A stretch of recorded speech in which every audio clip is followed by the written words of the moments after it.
महाभारत का युद्ध लोग कहते हैं द्रौपदी के कारण हुआ।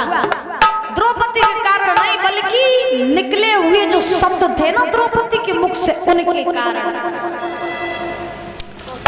परीक्षित जी, जीव अगर चाहे तो दुश्मन को मित्र बनाए देवे, और जीव अगर चाहे तो मित्र को दुश्मन बनाए देवे।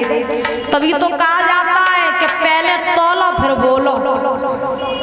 जब भी मुख से कोई भी बात निकालो तो 100 बार सोचो कि हम जो बोल रहे हैं वो सही होगा या गलत होगा, क्योंकि अक्सर हम वो बातें बोल जाते हैं जो हमें बोलनी नहीं चाहिए, और जब हम वो बातें बोल जाते हैं जो हमें नहीं बोलनी चाहिए, फिर आपके ऊपर वही बातें भारी पड़ जाती हैं। इसीलिए जितना भी बोलो सोच समझ के बोलो कि हम क्या बात कह रहे हैं, क्या बात सही है, क्या बात नहीं सही है। ज्यादा से ज्यादा अगर हो सके तो मौन रहने की कोशिश करो।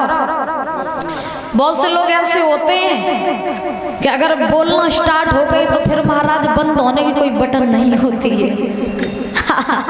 ऐसे ऐसे लोगों को हमने देखा कि अगर बोलना स्टार्ट हो गए तो फिर ऐसा लगता है कि अब इनके अंदर कोई बटन ही नहीं है, ये अब ऑफ होंगे ही नहीं, बोलते ही जाते, बोलते ही जाते। जो सुनने वाले महाराज, जो बोलने वाला वो भी बोलते, नहीं बोलने वाला वो भी बोलते। अब बहुत से लोग कहते भैया हम तो ऐसे हैं कि मन में जो बात आ जाती है वो बोल देते हैं। गलत स्वभाव है आपका कि मन में जो आ गया वो बोल दिया, बहुत गलत स्वभाव है।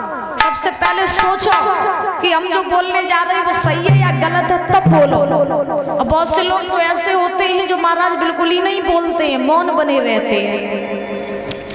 हमेशा अपने मुख से ऐसी बात बोलो परीक्षित जी, जब आप किसी बाहर वाले से मिलो तो वो बाहर वाला जब कहीं और जाए तो वो 1000 बार सोचे कि भैया आज फलाना आदमी मिला था, कितना मीठा बोल रहा था, भगवान करे दोबारा उससे मेरी मुलाकात फिर हो जाए। ऐसी बात बोलो, अपनी बाड़ी पर इतनी मिठास रखो। और अगर आप बोलते ही जाओगे तो लोग कहेंगे भैया आज बहुत बुरा आदमी मिलो तो भगवान करे कभी मुलाकात ना हो, बहुत बोल रहा था, कोई बटन ही नहीं थी जिससे वो ऑफ हो जाए। इसलिए जितना हो सके उतना मौन रहना सीखो। आजकल घर घर में लड़ाइयाँ हो रही, काहे के पीछे? जीव के पीछे। पड़ोसी दुश्मन बनो बैठो, काहे के पीछे? जीव के पीछे।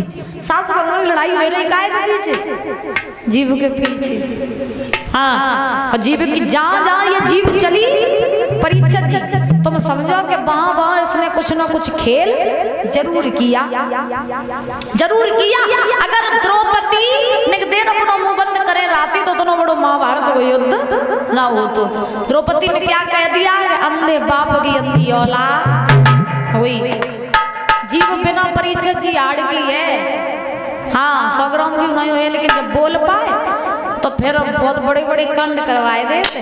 और काका करवाए दी, सुनो, ऐसी जीव और मुख के